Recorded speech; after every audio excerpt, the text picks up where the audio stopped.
Assalaamu alaykum warahmatullahi wabarakaatu. Yoo yaarka fuuni maatii ajaboo shoo bagana gayaa dhuftan haaraya warri taatan subscribe godha. Like gochuu hin dagatina, yaada keessan commentiin naaf kaaya. Yeroo tokko madaamii jinnii qabdu bira galee ture anilleen jechuudha. Namitti tana akkana azabaa jiru jinniidha. Laalaa ija keessaniin jechuudha. Namitti jinnii qabdi bira galee ani akkas hin beekne na huute jechuudha. Na huute waan xiqqanan goone garuu ganama irratti gaafitti qara'amu maal jette beeytanii jinniin isirraa yeroo sanatti odoo kaddaaman sun kasitti dubbattuuti yeroo sanatti ati dhiiga feene nuti dhiiga feene jettee irraa dubbatte jinniin eegas ishee inni gaafate yaa madaam jedheen ati kaddaama manaa qabdaa eeyyenii jetteen maal gooti kaddaamaa tante jennaaniini homaan goone jetteen edaa namittintu yeroo akkasin na qabatu sun isii miti jinnii isiittu na qabateedha homaan goone jetteen eda akkanatti kunoo kasirraa haasa'u jinniin kankee akkana jedhee qabattee akkana mana keessan deemtee ajjeesutti silaa dhiiga dhuguu barbaadna jettee jinnoonni sirra jira sihirii qabdi namitti sihirillee qabdi budallee qabdi waswaasa qabdi jechuudha namittiin kuni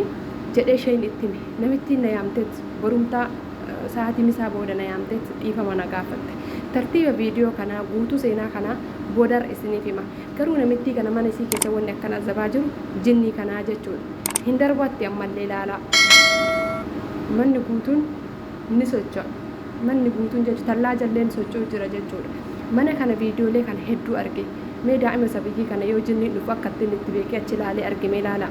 sabiyyiin tuniin argiti beeytanii jinni ijisiitiin argiti daarektii ijaan argiti nama guddatti mul'attu jinni garuu daa'immanitti mul'atti daa'imman hedduu jira kunoo jinni kun argitanii namaan jettu jechuudha isii waan argitu jinni nama argisi namni guddaan immoo hin argina daa'ima tan akka argite ilaaltanii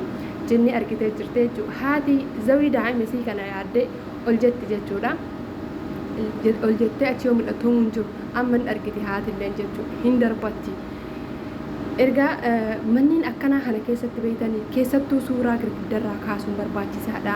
keessattuu ashaangulliitii bifa namaa qabdu bifa wantoota lubbu qabeessaa qabdu mana keessa kaayuun baay'ee rakkisaadha jinni harkisa jechuudha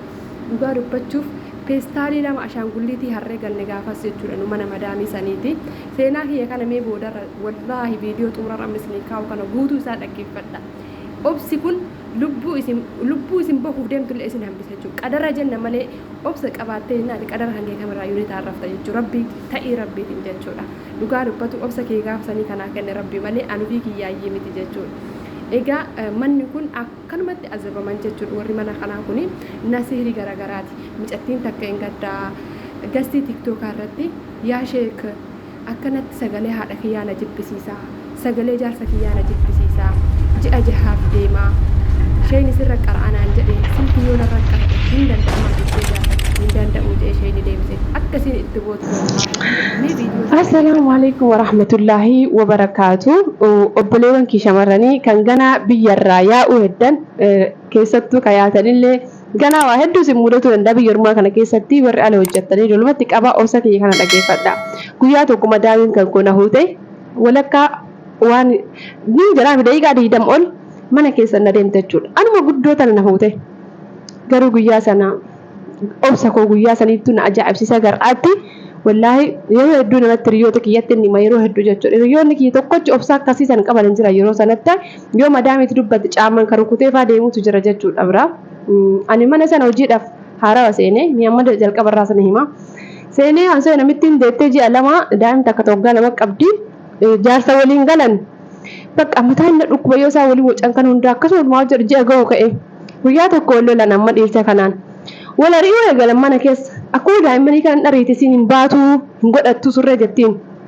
isaan wala ri'oo eegallaan ani sodaadhee fiigeet balbala majlisaa duuba jalaa taree dhokadheem achuma diriisanii natti dhufan akkan duuba dhokadheem beekanii hin haasa'an walitti jechuudha bakka ila waca wallamatti xilai wallamatti ilbisiin jettiin jechuudha surree namittiin tun jechuudha kazaan bakka yoo yaada isii sanaasaa isii isaan yoo san jettu sana yoo dhagahu bakka akka namaan jiraami isiin irraan gammannee faa jettiin jechuun sirraa gammadee jiru maalii ta'ee jiru gisee hundaa akkas dhugumatti namichoon badaadha poolisiidha halkan qaama bulaa sigaaraa dhugaa bulaa guyyaa dhugaa bakka hojii oolaa galgala akkasitti bulaa namitti tan akka dhiirsaaniititti waliin gammadee ani jireenya gaarii isaanii waliin jiraatu dhagare ka walii wacan malee lakkaa namitti manni sunillee rakkoo qaban fakkaate mana kiraati itti guute ani gubuman qabu kan miskiintittiin amma guyyaa kana namichoon jalaa bahee asrii irratti namichoon jalaa baanan namitti magriba irratti natti hedde daasiin aarii namicha raftee kaateet afaan takkitti kaafaan lama na yaamte ani salaata jira yoo na yaamtu kana sagaleen kun jechuudha xii jedha manni guutuun maal ta'e yaa rabbi jedhee waan daa'imti kufte se'an ila dafee salaate amma haguma raka'aa takkitti tana itti geeffadhu jechu magriba deemtee daa'ima qabattee iyyitee yeroo meeqa qabattee na bira dhufte daasiin luuxee na bira dhufte sagaleen isii daqiiqaa wayiitiif cal'ise daasiin na bira jirti yeroo kanatti ani immoo salaata bakka tamshiisha salaate waan ta'eef xumura sujuuda saawi yeroo lama bu'eet salaamata baafadheen ittayyaan hin jiru sujuuda saawi irratti waan ta'eef salaamata baafadheet daddafee deemuudha akkana yoo jedhu isiin na duuba jirti itti ol maaliif madaam jedheen saniin booda kaa inshaa Allah yoo an ikraam jechuu eegale Allahu akbar jettee salaata eegalte naan jette lakki jedheen wallahi yoo an ikraam jedhu salaata eegalte naan jette lakki madaam akkasii miti wallahi sima dura salaataa jira jedheen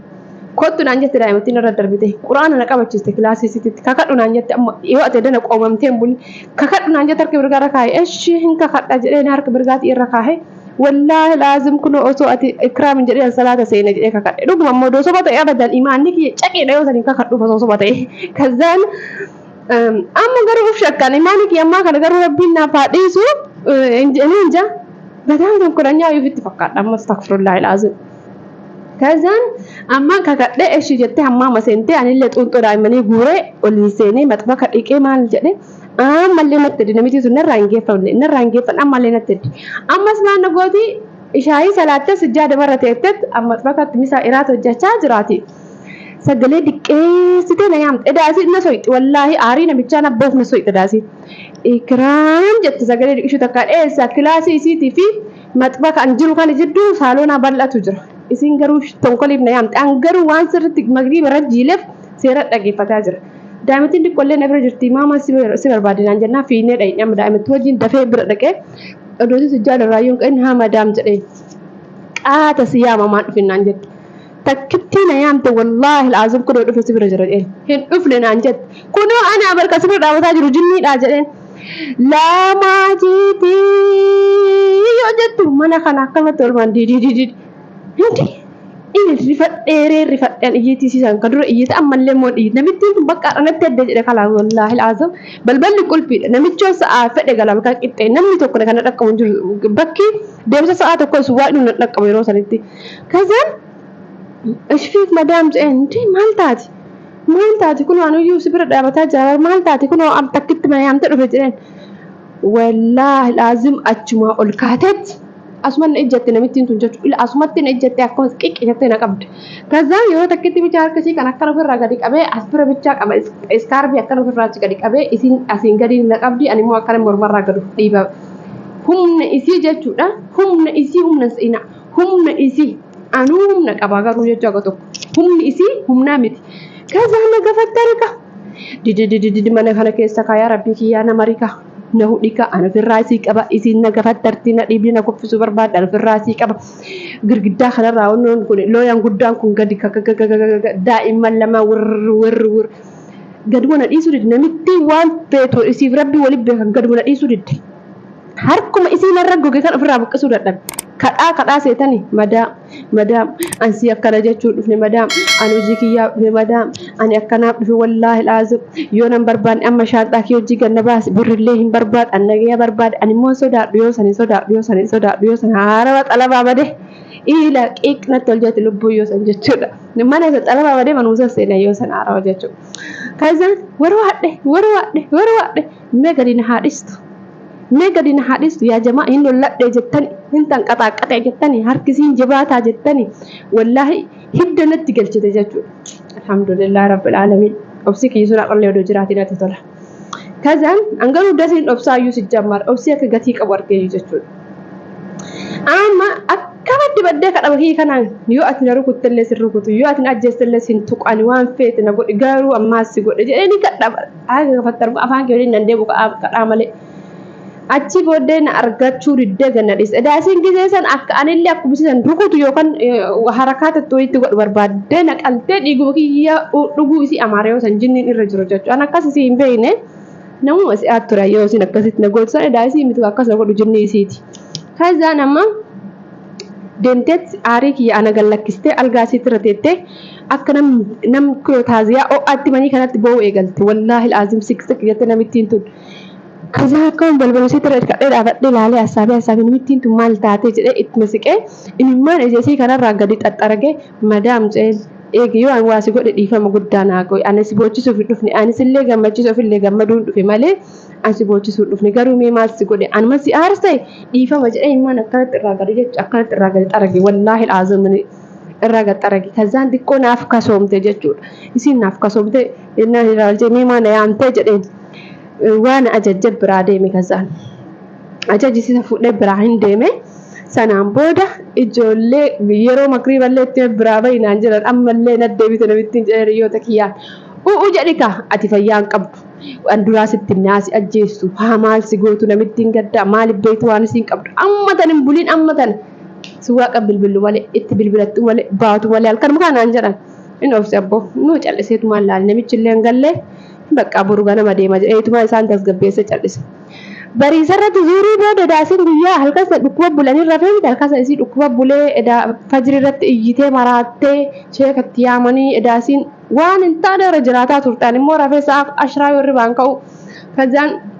hundisaa hojjedhee misaa nyaatanii mana xaddee geesse maal jedhee kazaan na yaamte namittiin sufraa maxbakaa kaayii kootu si barbaadaa naan jette ishii jedhee itti gilaasa bisiititti amma kana jala jilbiifachuun madaamin kaleessa akkasin na huutu sun dhiifama naan jette. Ana asaf wallahi kakalees akkasi godhe sun anaa miti wallahi jinni kiyya akkasi godhe wallahi yoo san osoo asinatti dubbatte shayni osoo si yoo san si dubbatte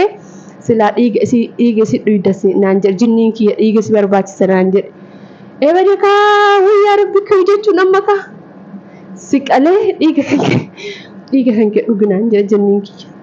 eebade kaa kuu jedhe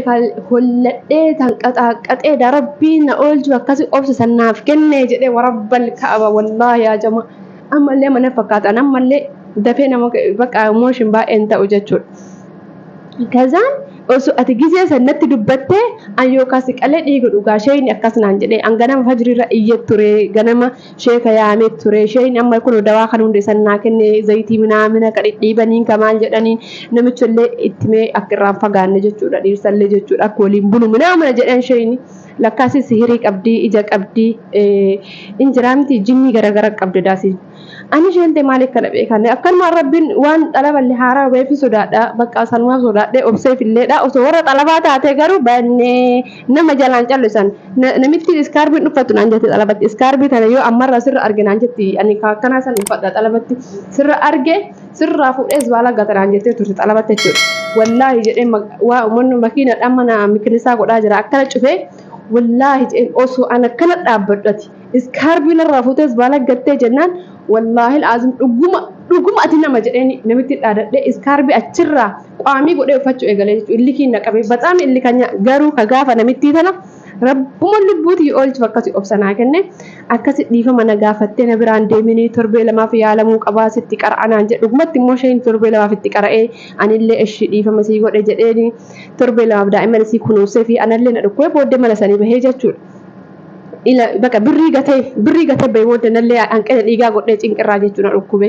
innaan namitti san gaafsan osoo dubbadhee lakkaa isii dhiiga dhaqii barbaaddi baraa hin bootti fuulli kun diimaa kana deebi'ee ila bilchaataa foon bilchaataa kana ta'e fuullisii sanirrattuu mootuyyuu hin bootti sanirrattuu ila akkana godhas jismi isii kun fuuran isii keessaa jigu warabbal ka'aba waan qayyataa jirtu fakkaatu namitti. Kalaas ani waan isii wallaalee yoo sanuyyuu jechuun rifadheetiin akkasi obsa godhadheetti fakkaata.